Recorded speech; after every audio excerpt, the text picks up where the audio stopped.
Alright, we're going to go over our next two exponent rules. Our first one is the zero exponent rule.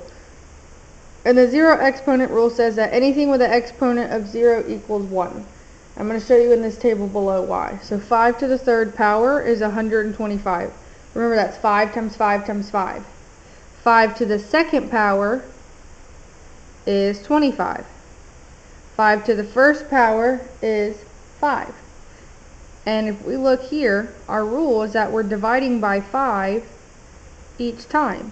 So if we divide 5 divided by 5, that's going to give me 1. So this is why anything to the power of 0 is going to give you 1. The negative exponent rule is when the base and the exponent move to the opposite side of the fraction bar. Remember that this is our base and that this is our exponent. If there's a number in front of that exponent, it doesn't move, it stays. Only the base and the one with the negative exponent move to the opposite side of the fraction bar. And again, I'm going to use a table to show you why. So we filled this out before, the top half of this. And anything to the power of 0 is 1. And we said our rule was to divide by 5 each time. But if we do 1 divided by 5, that's going to give me a fraction of 1 over 5. If we divide by 5 again, that's going to give me 1 over 25. If I divide by 5 again, that's going to give me 1 over 125.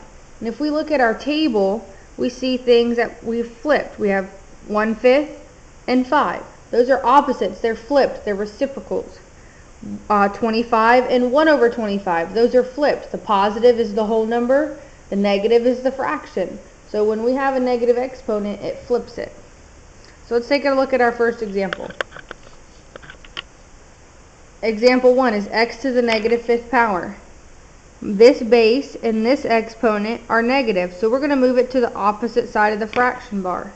The fraction bar was invisible because there was technically no fraction. So if there's no, we're moving this to the bottom.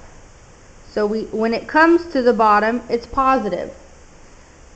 And since there's nothing left up top, we put a 1. And this is our final answer for that one.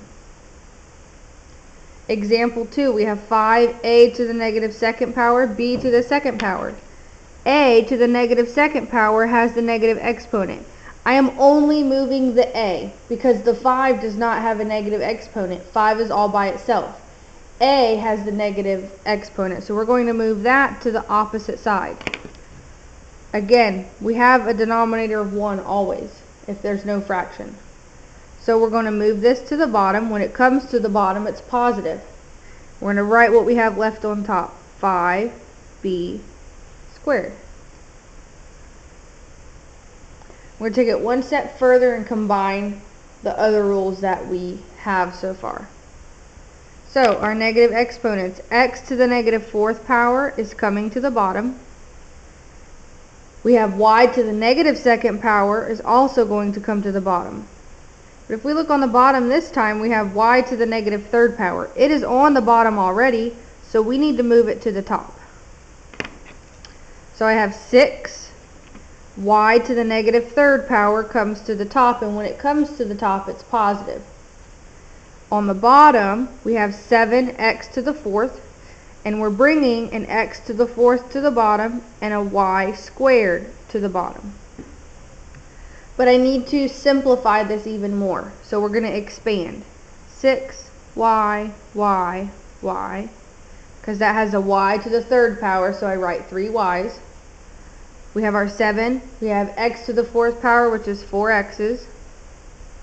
We have another x to the 4th power, so that's another 4 x's. And then we have y squared, which is 2 y's.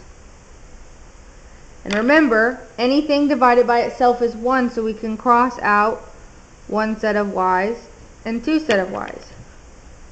So in my numerator, I have a 6 left, and I have a y left, over the denominator. We have a 7 and 1, 2, 3, 4, 5, 6, 7, 8 x's. And you always need to look at your whole numbers and make sure you can't simplify those anymore. 6 and 7 we can't simplify anymore, so we are all done.